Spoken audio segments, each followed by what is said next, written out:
नमस्कार, प्राइम मध्य प्रदेश देख रहे हैं आप। मैं हूं आपके साथ रामकृष्ण शुक्ला। छिंदवाड़ा के चौराई विधानसभा इलाके के कद्दावर कांग्रेसी नेता बंटी पटेल ने भाजपा की सदस्यता ग्रहण कर ली है। बताया जा रहा है कि बीते चुनाव में चौराई से विधानसभा चुनाव लड़कर अपनी ताकत को दिखा चुके बंटी पटेल अब भाजपा में राजनीति की नई पारी शुरू कर रहे हैं। इसे लेकर बंटी पटेल भोपाल पहुंचकर प्रदेश भाजपा कार्यालय में प्रदेश अध्यक्ष वीडी शर्मा की उपस्थिति में भाजपा की मेंबरशिप लेते हैं।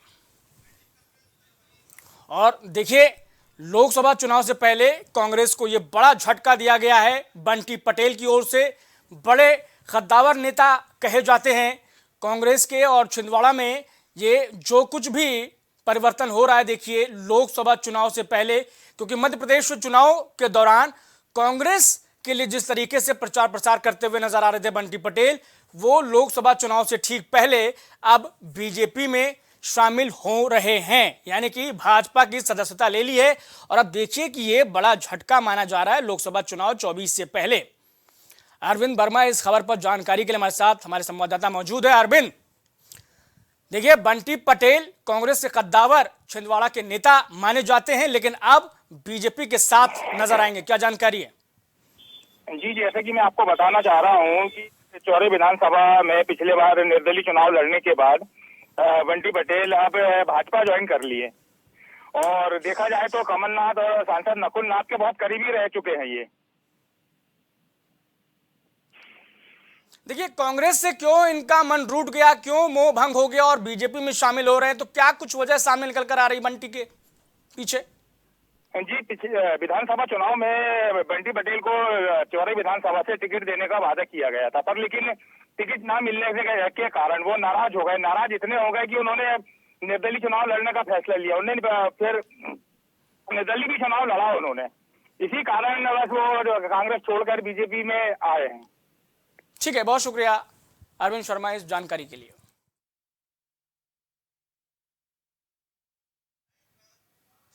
उधर भितरवार के ग्राम आरोन तिराहा में केंद्रीय मंत्री ज्योतिरादित्य सिंधिया के साथ भाजपा विधायक और जनसेवक मोहन सिंह राठौर ने शबरी माता मंदिर पर चल रही श्रीमद् भागवत कथा में भाग लिया और शबरी माता के दर्शन कर पूजा अर्चना के बाद आशीर्वाद भी लिया। इस मौके पर सिंधिया के साथ विधायक राठौर ने अपने विचार व्यक्त किए।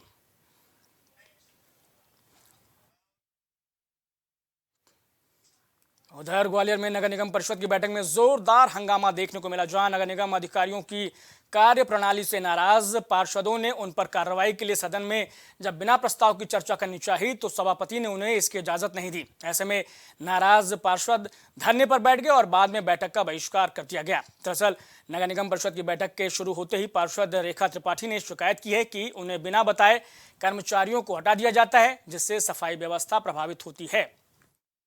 अधिकारी है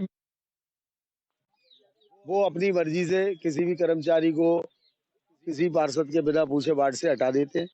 पार्षद जब वैसे कर्मचारी कम है, जब पार्षद अपनी बात रखने जाते हैं तो वो पार्षदों से बोलते हैं मैं ऐसे ही काम करूंगा, मेरा यही तरीका है, मैं आपके हिसाब से काम नहीं करूंगा। मध्य प्रदेश शासन ने इनको यहाँ काम करने भेजा है ना, तो अगर आप किसी पार्षद ने अपने वार्ड की बात रखी है तो वो अपने वार्ड की शिकायत आपसे करने आएगा, आपने कर्मचारी क्यों हटा दिया, बिना शिकायत के हटा दिया, तो आपको उस पर कार्रवाई करनी चाहिए ना। लेकिन ये तो उल्टा जवाब देते हैं कि हम अपने हिसाब से कर्मचारी रखेंगे, अपने हिसाब से व्यवस्था बनाएंगे। तो जब तुम अपने हिसाब से ही काम करोगे तो फिर पार्षद रहने का क्या अधिकार है, परिषद में बैठने का अधिकार है, इसलिए हमने परिषद का बहिष्कार कर दिया। किसी भी प्रकार से मैंने कोई बात ऐसी गलत नहीं की, मैं किसी अधिकारी के खिलाफ कोई बात करूं, मगर जब अधिकारी सभी पार्षदों को ठेंगे पर मार रहे हैं, अपनी मनमानी कर रहे हैं, मैंने आज सुबह जब बात की उनसे कि मेरे यहाँ कर्मचारी कुछ काम नहीं कर रहे हैं, इनको आप हटा दो यहाँ से, तो बोले ठीक है आप नोट शीट भिजवाइए। नोट शीट पिछले 1.5 साल से जा रही है। आज विजयराज जी हैं, पहले अमरसत गुप्ता जी थे, उन्होंने भी नहीं की। आज मैंने इनसे जब बात की तो जवाब इनका मुझे थोड़ा अच्छा नहीं लगा। मैंने कहा साहब इनको आप हटा सकते हो, हटा दीजिए। उन्होंने नहीं, वो मैं वो अपने हिसाब से देखूंगा कि भाई ये कर्मचारी वास्तव में काम नहीं कर रहे हैं, अपनी हाजिरी भरी और भग गए। कोई WHO कह दे तो उसके खिलाफ FIR कराने थाने में पहुंच जाते हैं। अब हमारे जो पार्षद भाई बहन है वो चुन कर आए। हर पार्षद कम से कम 40 से 50 हजार लोगों का प्रतिनिधित्व करता है। हाँ, और अगर हम मूलभूत सुविधाएं अगर हमारे जनता को नहीं देंगे तो ये कैसे चलेगा? आपकी मनमानी हम चलने नहीं देंगे। अधिकारियों की काम ही नहीं कर रहे ना, करना भी नहीं चाह रहे। विजन तो होना चाहिए। आप क्या कर रहे हैं? सिर्फ समय काट रहे हैं। इनको समय काटना है अपना। सुबह से शाम तक हमने समय काट लिया, बस हो गया। इनको काम करना है ही नहीं। आओ धरातल पर आओ, देखो तो सही। कि वो बिंदु पे चर्चा ना करके अन्य विषयों पे चर्चा करते हैं, बार बार स्थगित कराते हैं, अपनी हठ धर्मता दिखा रहे हैं और आज वो स्वयं ही बैठक का बहिष्कार करके चले गए। इसलिए बैठक कल दोपहर 3 बजे तक के लिए स्थगित की गई। देखिए, ऐसा नहीं है कि कई जो समस्या थी उसका समाधान भी हुआ है, कई बिंदुओं पे चर्चा हुई है, निर्णय भी हुए हैं, लेकिन ये सही बात है कि पिछले 1.5 माह से एजेंडा समाप्त नहीं हो रहा। हाँ, अधिकारी को लेके बात आई थी कि वो अपशब्द बोलते हैं, काम नहीं करते हैं, इन पे कार्रवाई की जाए।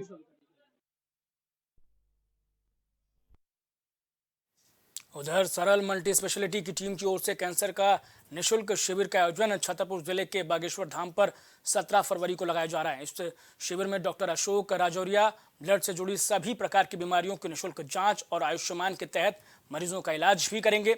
वहीं बागेश्वर के धीरेन्द्र शास्त्री ने मंच पर बैठकर यहां की 17 तारीख को कैंसर का निःशुल्क शिविर आयोजित किया जा रहा है, जिसमें छतरपुर जिले और आसपास के लोग इस शिविर का लाभ ले सकते हैं। Doctor Ashok Rajoria, haematologist and bone marrow transplanter. हम 17 फरवरी को बागेश्वर धाम श्री महाराज धीरेन्द्र शास्त्री सरल हॉस्पिटल शिविर संपन्न किया जाएगा, जिसमें कैंसर और ब्लड कैंसर, खून से संबंधित जितनी भी बीमारियां हैं उनका निःशुल्क और उनकी जो भी जांचें रहेंगी वो की जाएंगी। उनको बताई 17 तारीख को कैंसर का यहाँ शिविर है, हर महीना लगवाते हैं पर डेट बदलती रहती।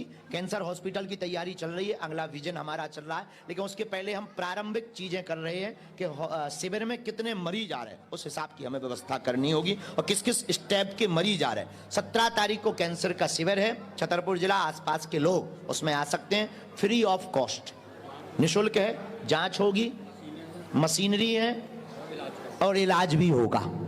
और आयुष्मान कार्ड होने पर जो संस्था कर रही है वो फ्री में ऑपरेशन भी करेंगी। डॉक्टर 2 जगह के, ग्वालियर और दिल्ली। सरल मल्टी स्पेशलिस्ट ग्वालियर, यहां के डॉक्टर आ रहे हैं।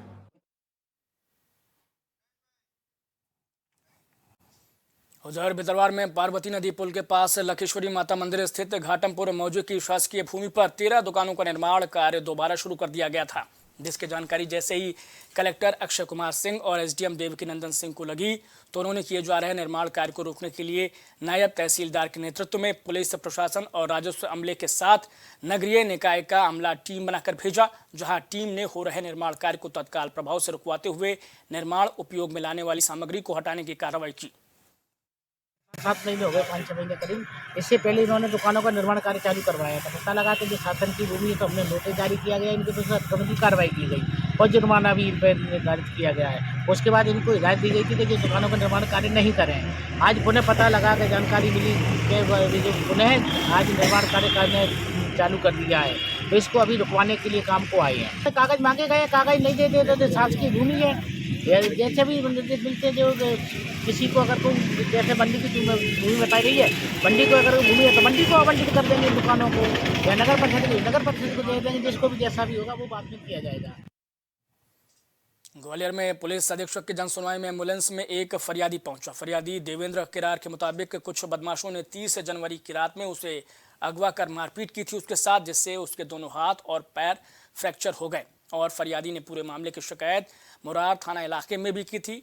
पुलिस ने मामूली धाराओं में शिकायत तो दर्ज कर ली, लेकिन कोई कार्रवाई नहीं की। इसके बाद पुलिस अधीक्षक ने पीड़ित पक्ष को आश्वस्त किया है कि वो इस मामले में जांच के बाद उचित कार्रवाई करेंगे। मारपीट हुई थी, उसके बाद ये हॉस्पिटलाइज हुआ था और अभी जो मेरे को आवेदन दिया उनका कहना है कि चोटें काफ़ी आई हैं और अभी वो एम्बुलेंस में उसको लेके आए थे। एक आप उसका इलाज कराइए और जो संबंधित मेडिकल, क्योंकि केस तो रजिस्टर्ड है उसमें और मेडिकल के आधार पर ही उसमें सेक्शंस बढ़ जाएंगे। कुछ उनकी जो फैक्ट्स है उसके लिए सीएसपी को बताया है, उसमें बैठ के वो देखेंगे, उसमें जो भी अच्छी कार्रवाई होगा। मैं शादी समारोह में खाना खाने के लिए गया था, वहीं से इन पार्किंग में मैं अपनी गाड़ी लेने के लिए गया, वहीं से इन लोगों ने मेरे को किडनैप किया, अपनी गाड़ी में डाल के मेरे को ग्राउंड में ले गए। फिर ये मेरे को धमकी दी इन लोगों ने कहा कि अपनी ज़मीन बेच दे। मैंने कहा मैं जब तक जिंदा हूँ जब तक मैं अपनी ज़मीन नहीं बेचूंगा और ये इनने कहा कि मरने के बाद तो बेचेगा। मैंने कहा हाँ, मैंने मरने के बाद मेरे घर वाले बेचेंगे ज़मीन। तो इनने मेरे को फिर मारना स्टार्ट कर दिया। फिर इनने मेरे से खंडों से और लट्ठों से मेरे साथ मारपीट की गई और मेरे को मृत घोषित करके ये लोग मेरे को फेंक के चले गए। बालाघाट में परमात्मा एक सेवक मंडल के तत्वाधान में मानव धर्म जैन जागृति का भव्य कार्यक्रम ग्राम टवेझरी पोस्ट कोलवा में संपन्न हुआ, जिसमें मध्य प्रदेश के अलावा महाराष्ट्र और छत्तीसगढ़ के हजारों सेवक सेविकाएं शामिल हुए। और सम्मेलन में बच्चों ने शराब, गुटखा, तंबाकू जैसे व्यसनों पर केंद्रित नाटक प्रस्तुत करते हुए मानव धर्म में बुरे व्यसन बंद करना चाहिए का संदेश भी दिया।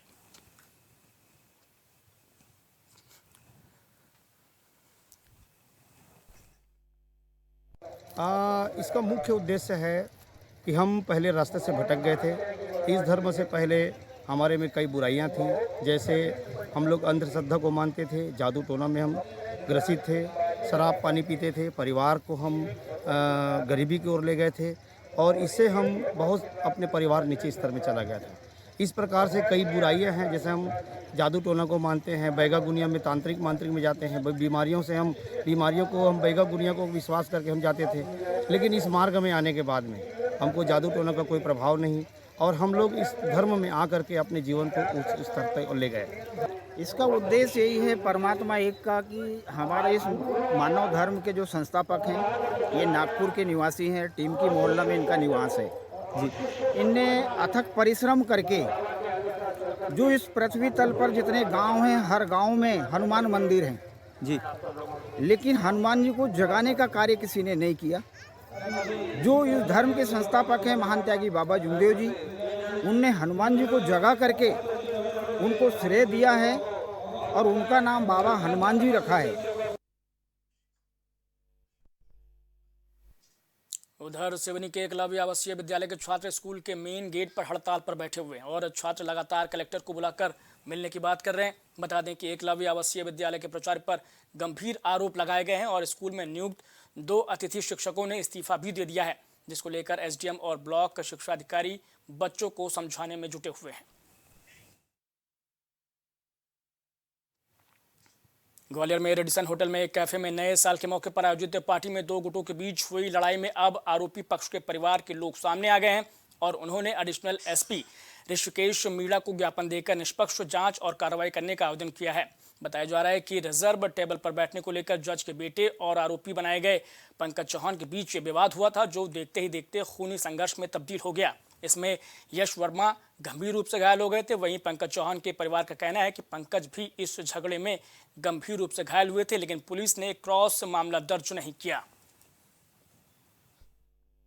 ये 1 जनवरी को इसी साल विश्वविद्यालय थाना क्षेत्र में एक 307 की एफआईआर दर्ज हुई थी। कुछ न्यू ईयर पार्टी के दौरान कुछ जो युवकों में आपस में लड़ाई झगड़ा हो गया था।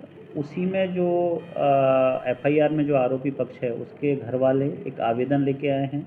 एक सीसीटीवी फुटेज कैमरे की रिकॉर्डिंग उन्होंने एज ए साक्ष्य इसमें आवेदन के साथ संलग्न की है। इसमें जो भी एविडेंसेज उन्होंने दिए हैं उनको हम इन्वेस्टिगेशन का पार्ट बनाएंगे और जो भी साक्ष्य अनुसार इसमें जो निष्पक्ष कार्रवाई होगी उसको सुनिश्चित किया जाएगा। और इस पूरे प्रकरण में एक एसआईटी भी गठित की जा रही है ताकि एक त्वरित और निष्पक्ष कार्रवाई इसमें हो। एवं उनके मित्र अविनाश सिकरवर बिट्टू फर्जी कैफे में 31 तारीख को पार्टी बनाने गए थे, तो वहाँ पर कुछ लोग और थे जो पार्टी बना रहे थे, तो वहाँ इन्होंने उनसे झगड़ा किया एवं भयंकर मारपीट की, लात घूसों से मारा एवं सिर में बोतल मारी।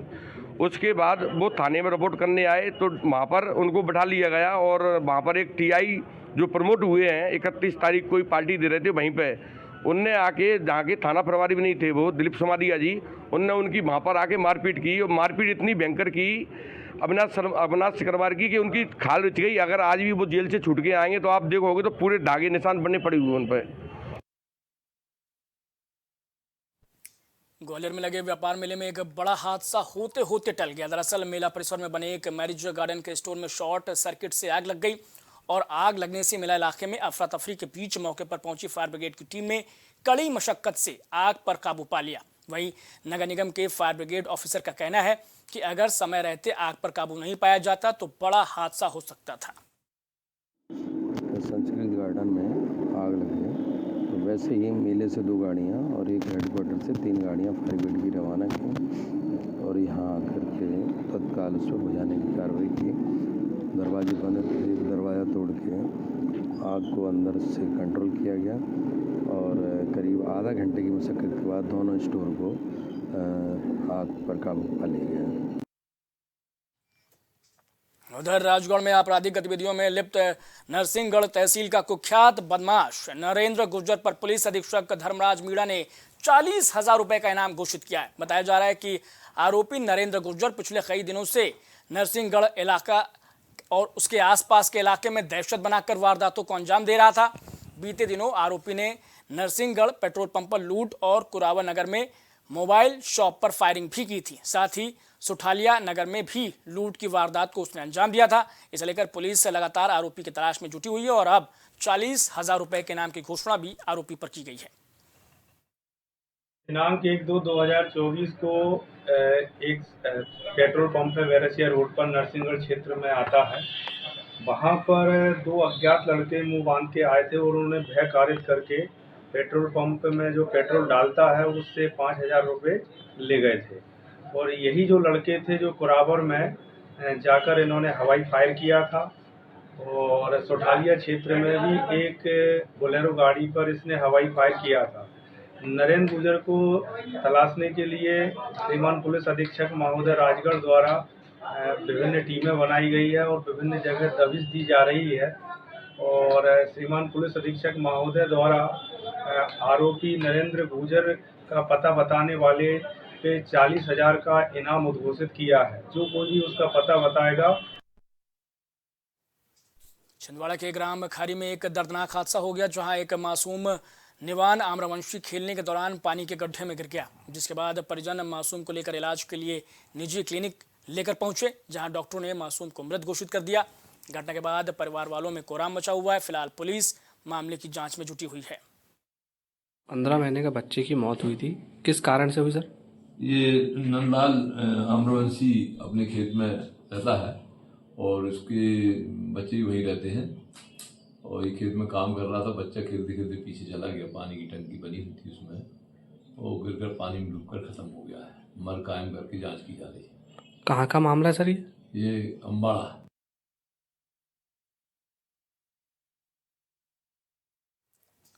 तो प्राइम मध्य प्रदेश में इतना है, लेकिन प्राइम टीवी पर खबरें लगातार जारी हैं। कुछ भाव पुष्प। आप देख रहे हैं प्राइम टीवी, सच साहस सरोकार। प्रधानमंत्री श्री नरेंद्र मोदी का संकल्प है कि देश का हर नागरिक पोषित, सशक्त और समर्थ बने। जब पूरा विश्व इस सदी की सबसे बड़ी महामारी कोविड-19 से जूझ रहा था, उस दौरान प्रधानमंत्री श्री नरेंद्र मोदी जी के नेतृत्व में भारत सरकार ने प्रधानमंत्री गरीब कल्याण अन्न योजना का संचालन कर देश के गरीबों की खाद्य सुरक्षा सुनिश्चित की। इसी संवेदनशीलता को जारी रखते हुए आज 80 करोड़ से भी ज्यादा लोगों को मुफ्त अनाज दिया जा रहा है। सभी को अनाज, पोषित समाज। अगर आप करना चाहते हैं अपने बिजनेस को प्रमोट, तो इसके लिए आपको चाहिए होगा एक सपोर्ट। बेहतर स्क्रिप्ट, शानदार ग्राफिक्स, बेहतर विजुअल, दिखाएंगे कमाल, जानकारी पहुंचेगी जन जन तक, आपका काम करेगा धमाल। इन सभी चीजों के लिए अब ना हो परेशान। Brand promotion, motion designing and video editing, 2D और 3D animation, television telecasting, social media works, script writing जैसे कामों के लिए आज ही कांटेक्ट करें 9267925186 पर। इसी के साथ ही आप हमें जीमेल भी कर सकते हैं विकासproduction.gfx@gmail.com।